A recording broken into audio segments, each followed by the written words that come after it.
Okay. ಹೆಣ್ಮಕ್ಳು ತೊಗೊಳೋದು ಹೆಚ್ಚಾಗಿ ನೋಡಿದ್ಯಾ ನೀನು? ಹೆಣ್ಮಕ್ಳು ಜಾಸ್ತಿ ತೊಗೊಂಡಿದ್ದೀನಿ ಸರ್. ಹೆಣ್ಮಕ್ಳು ತೊಗೊಳೋದು ಜಾಸ್ತಿ ನೋಡಿದ್ಯಾ?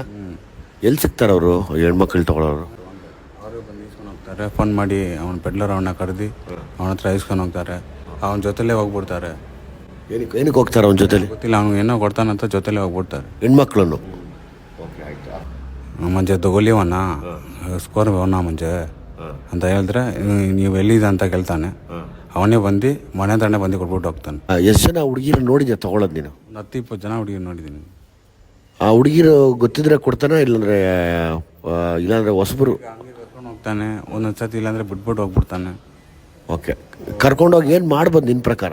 ನನ್ನ ಪ್ರಕಾರ ಅದೇ ಮಾಮೂಲಿ ಸಾಕು. ಓಕೆ. ಹೆಣ್ಮಕ್ಳು ತೊಗೊಳೋದು ಹೆಚ್ಚಾಗಿ ನೋಡಿದ್ಯಾ ನೀನು? ಹೆಣ್ಮಕ್ಳು ಜಾಸ್ತಿ ತೊಗೊಂಡಿದ್ದೀನಿ ಸರ್. ಹೆಣ್ಮಕ್ಳು ತೊಗೊಳೋದು ಜಾಸ್ತಿ ನೋಡಿದ್ಯಾ? ಎಲ್ಲಿ ಸಿಗ್ತಾರೆ ಅವರು ಹೆಣ್ಮಕ್ಳು ತೊಗೊಳೋರು? ಅವರು ಬಂದು ಇಸ್ಕೊಂಡು ಹೋಗ್ತಾರೆ. ಫೋನ್ ಮಾಡಿ ಅವನ ಪೆಡ್ಲರ್ ಅವನ್ನ ಕರೆದು ಅವನ ಹತ್ರ ಇಸ್ಕೊಂಡು ಹೋಗ್ತಾರೆ. ಅವನ ಜೊತೆಲೇ ಹೋಗ್ಬಿಡ್ತಾರೆ. ಏನಕ್ಕೆ ಹೋಗ್ತಾರೆ ಅವನ ಜೊತೆಲಿ? ಗೊತ್ತಿಲ್ಲ, ಅವ್ನು ಏನೋ ಕೊಡ್ತಾನಂತ ಜೊತೆಲೇ ಹೋಗ್ಬಿಡ್ತಾರೆ. ಹೆಣ್ಮಕ್ಳನ್ನು?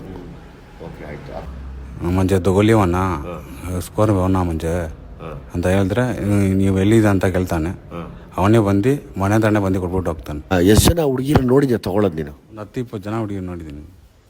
ಆ ಹುಡುಗಿರು ಗೊತ್ತಿದ್ರೆ ಕೊಡ್ತಾನೆ, ಇಲ್ಲಾಂದ್ರೆ ಹೊಸಬರು ಹಂಗೆ ಕರ್ಕೊಂಡು ಹೋಗ್ತಾನೆ. ಒಂದೊಂದು ಸತಿ ಇಲ್ಲಾಂದರೆ ಬಿಟ್ಬಿಟ್ಟು ಹೋಗ್ಬಿಡ್ತಾನೆ. ಓಕೆ. ಕರ್ಕೊಂಡೋಗಿ ಏನು